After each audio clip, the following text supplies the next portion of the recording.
Selamat siang semua, di sini gue Reza Artudio sebagai konsultan dari Spire Research and Consulting Indonesia. Di sini akan sedikit bercerita mengenai karakteristik dan perilaku dari generasi Z. Yuk kita simak.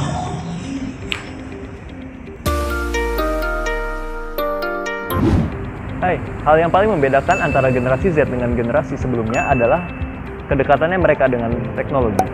Jika dibandingkan dengan generasi sebelumnya, generasi Z memiliki ketergantungan yang lebih tinggi terhadap teknologi, misalnya dalam hal mencari informasi. Jika generasi sebelumnya dulu harus mengunjungi suatu tempat ataupun bertemu dengan banyak orang hanya untuk mendapatkan informasi yang sedikit, generasi Z bisa mengakses informasi hanya pada satu device saja, misalkan pada smartphone. Secara rata-rata, generasi Z menghabiskan waktu 4-6 jam per hari hanya untuk mencari informasi. Informasi yang dicari biasanya melalui internet dan diakses menggunakan smartphone yang mereka miliki. Di dalam smartphone yang dimiliki, terdapat berbagai aplikasi yang terpasang di smartphone tersebut. Salah satunya ada sosial media, kemudian ada juga aplikasi untuk chatting, ada juga aplikasi games dan permainan, kemudian online shopping, dan juga berbagai aplikasi pendukung lainnya untuk mencari informasi. Kita ambil contoh Instagram. Instagram adalah sebuah sosial media yang paling cukup banyak dikenal dan paling sering digunakan di antara generasi Z. Instagram digunakan fungsinya bermacam-macam. Salah satunya adalah untuk mencari informasi, mengekspresikan situasi yang mereka rasakan, terus kemudian ajang untuk bersosialita, bisa juga mencari informasi di dalam sosial media. Sekarang kita bicara mengenai karakteristik dari generasi Z. Generasi Z ini cenderung lebih ekspresif dalam menceritakan hal-hal yang mereka rasakan.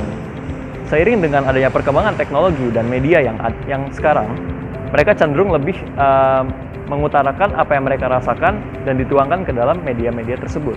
Dengan demikian, mereka cenderung ingin lebih dikenal oleh masyarakat, tetapi tidak menjadi trendsetter. Mengapa demikian?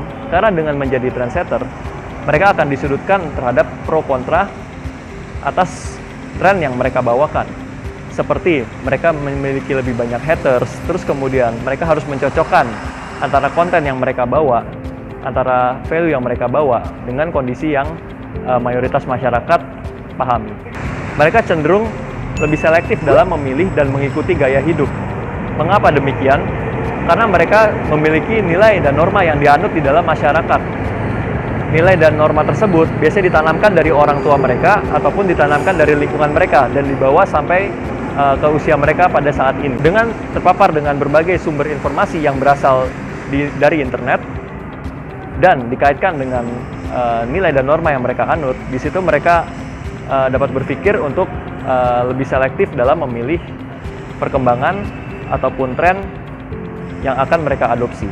Keempat, dengan terpapar dari berbagai sumber informasi yang ada, membuat mereka cenderung lebih berpikir open-minded. Mereka lebih menghargai perbedaan yang ada dan tidak memandang rendah pendapat yang berbeda dengan pendapat yang mereka pahami.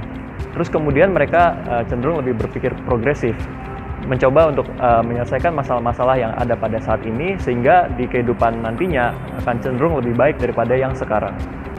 Kelima, meskipun mereka terpapar dengan keberagaman informasi dan budaya yang mereka akses di internet, mereka tetap menjunjung tinggi nilai-nilai keagamaan. Bahkan di antara mereka masih ada yang mengikuti kegiatan-kegiatan agama ataupun kegiatan sosial. Tujuannya bukan untuk mencari popularitas ataupun mencari benefit keuangan misalnya, tapi mereka menggunakan, tetapi mereka bersedia untuk mengikuti kegiatan-kegiatan tersebut secara sukarela. Oke, sebagai kesimpulan, hal yang paling membedakan antara generasi Z dengan generasi sebelumnya adalah kedekatannya mereka dengan teknologi. Hal ini dikarenakan mereka tumbuh dan berkembang bersama dengan perkembangan teknologi, dan hal ini sudah dimulai sejak mereka masih dalam usia dini. Oleh karena itu, untuk para pelaku bisnis yang memang mentargetkan generasi Z sebagai target mereka, harus memposisikan dan melakukan penyesuaian dalam strategi-strategi mereka. Untuk informasi lebih jauh mengenai generasi Z ataupun peluang-peluang yang dapat dieksplor di dalam generasi Z, teman-teman bisa mengakses link yang ada di bawah ini dan menghubungi Spire Indonesia. Oke teman-teman, itu saja yang dapat kami sharing untuk saat ini. Sampai berjumpa di video selanjutnya. Peace out.